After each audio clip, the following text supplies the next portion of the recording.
मेरी मैं अभागिन होने के साथ साथ मुझे इतना सुंदर पुत्र प्राप्त हुआ, ये संतों की कृपा है। और बेटा छोटी माँ ने कहा कि तपस्या करने जाओ, तो अब घर में रुको मत, तपस्या करने निकल जाओ। क्या माँ आप भी छोटी माँ की बात का पक्ष कर रही हो? ध्रुव जी की माँ कहने लगी, बेटा अगर छोटी माँ ने कुछ गलत कहा होता तो मैं लड़ने जाती, अभी उसको डांटती, लेकिन उनने ऐसा कुछ गलत कहा नहीं। उनने तपस्या करने के लिए कहा, बेटा हम सब गर्भ में भर के तपस्या करेंगे, तो जाओ तपस्या करो। बंधुओं ध्रुव जी तो निकल गए।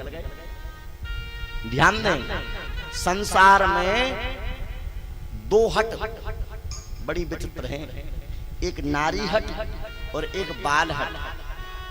बच्चे को अगर कोई हट लग जाए, बच्चे को अगर कोई जिद लग जाए, तो समझ लो फिर उसको आपको जिद को पूरा ही।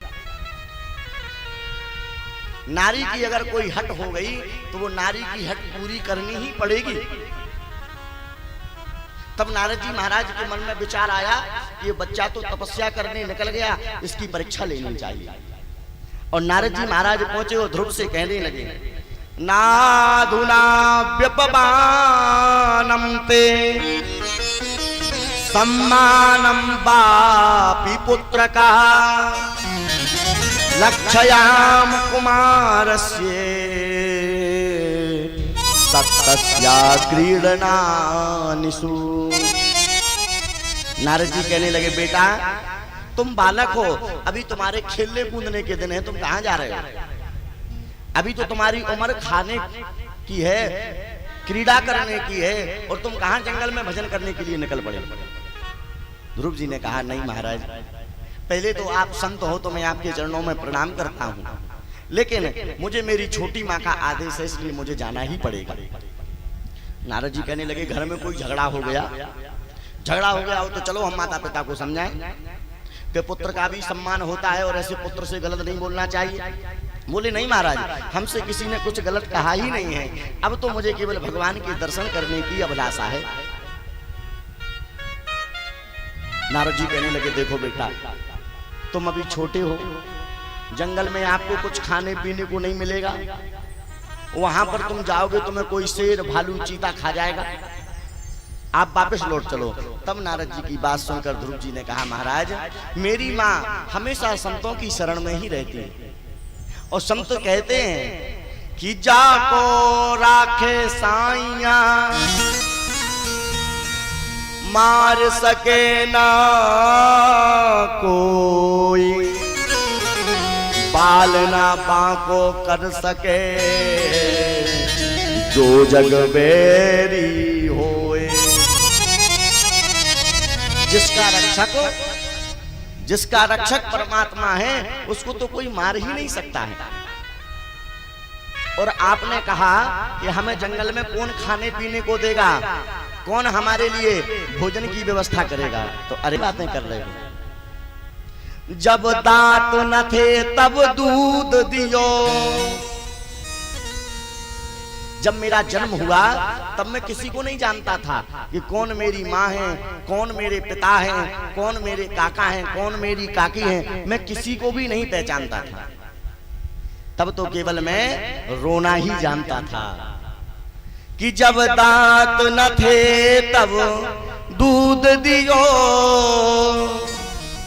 जब हमारे मुख में दांत नहीं थे तब माँ के आंचल में दूध दिया, और मैं उस दूध को पी करके आज इतना बड़ा हो गया। जब दांत न थे तब दूध दियो, अब दांत दिए कछु और भी देगो। अब भगवान ने दांत दिए हैं तो भगवान कुछ और भी देगा, इसलिए महाराज हमारे खाने पीने की तो कोई चिंता है ही नहीं। नारद जी ने कहा, चेला बनाने लायक है। नारद जी मनी मन विचार कर रहे हैं, चेला बनाने लायक है, छोटी सी उम्र में इतना ज्ञान। बोले, बेटा तुम जंगल में तो जा रहे हो, पर कौन सा भजन करोगे? बोले, ये पता नहीं है कि हम कौन सा भजन करेंगे। तो तुमने अभी दीक्षा ली कि नहीं ली? बोले, नहीं अभी तो दीक्षा नहीं ली। तो बोले, दीक्षा ले लो। तब नारद जी ने उन्हें 12 अक्षर मंत्र दिया है। सभी लोग बोले, ओम नमो भगवते वासुदेवाय। जोर से बोलो, ओम नमो भगवते वासुदेवाय। इस द्वादश अक्षर मंत्र का जो जप करता है उसके ऊपर नारायण की कृपा सदैव रहती है। और शास्त्रों में तो लिखा है कि जो भक्त इस मंत्र का 12 लाख बार जप कर लेता है उसे भगवान श्री नारायण के दर्शन प्राप्त हो जाते हैं। 12 लाख बार जो दर्शन भजन कर लेता है, जप कर लेता है, उसको श्री नारायण के दर्शन होते हैं। और नारद जी ने कह दिया कि अब मोहि भरोस हनुमंता, अब मोहि भरोस हनुमंता, ओ बिनु हरि कृपा मिलई नहीं संता। भगवान हरि की कृपा के बिना हमें संत दर्शन नहीं होता, और आपके दर्शन हो गए तो निश्चित ही हमें भगवान के दर्शन होंगे। नारद जी ने कहा, जाओ बेटा मधुबन में जाना, और मधुबन में जाकर के यमुना के तट पर आप बैठ करके भजन करना, आपको 6 महीने में भगवान के दर्शन हो जाएंगे। बंधुओं, छोटी माँ के कहने से ध्रुव जी भगवान की तपस्या करने चले गए। भगवान श्री राम जब विवाह करके अवध वापस लौटे हैं, अयोध्या वापस लौटे हैं, तो महारानी कैकेयी ने दशरथ जी से अपने 2 प्रिय वरदान मांग लिए। महाराज, भरत को राज्याभिषेक और राम को 14 वर्ष का वनवास। तो भगवान श्री राम ने देरी नहीं लगाई, तुरंत आए और वनवासी के कपड़ा पहन करके आकर के पिताजी को प्रणाम किया, और प्रणाम करके कौशल्या माँ को प्रणाम करने पहुंचे। जब कौशल्या माँ को प्रणाम किया,